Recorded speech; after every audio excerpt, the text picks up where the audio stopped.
sama-sama tahu bahwa sebenarnya yang namanya unrupi itu, yang namanya sendeng itu adalah bela diri terbesar. Saya berani mengatakan terbesar. Tapi kenapa nggak muncul? Karena kita terkotak-kotak, karena kita ini tidak diikat dengan satu wadah yang kuat. Berburu kisah jejak anak Bugis hadir di Pulau Batam. Nama lengkap saya Hatta Lee.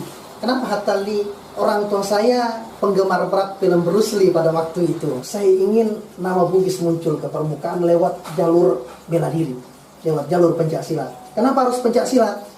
Karena budaya asli Indonesia itu pencaksilat, bukan yang lain. Bukan karate, bukan taekwondo, ataupun jenis yang lainnya. Kendalanya di mana? Di pencaksilat sendeng itu sendiri. Karena sempuh kita rata-rata seluruh saudara-saudara kita yang dari Bugis ini sangat tidak mendukung yang namanya sendeng itu muncul ke permukaan lewat sebuah turnamen. Tidak setuju kalau ditandingkan, tidak boleh. Apapun alasannya katanya tidak boleh diperlihatkan.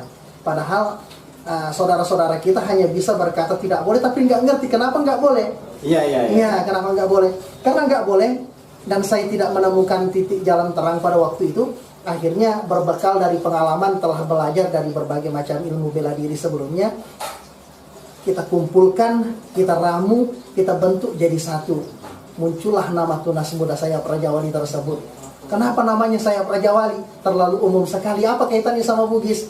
Kata Sayap Raja Wali itu, saya terinspirasi dari bendera kerajaan Bugis Bone pada waktu itu.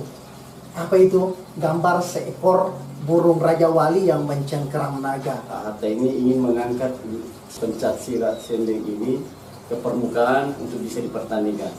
Apakah Pak Hatta tidak takut atau tanda petik nanti dibully dengan sendok-sendok kita? Gimana ini pandangannya? Saya mulai dari pencaksilat seni Bugis di Anda Malaka. Akhirnya dari pencaksilat itu kita urus. Alhamdulillah bisa masuk ke IFSI, ikut turnamen.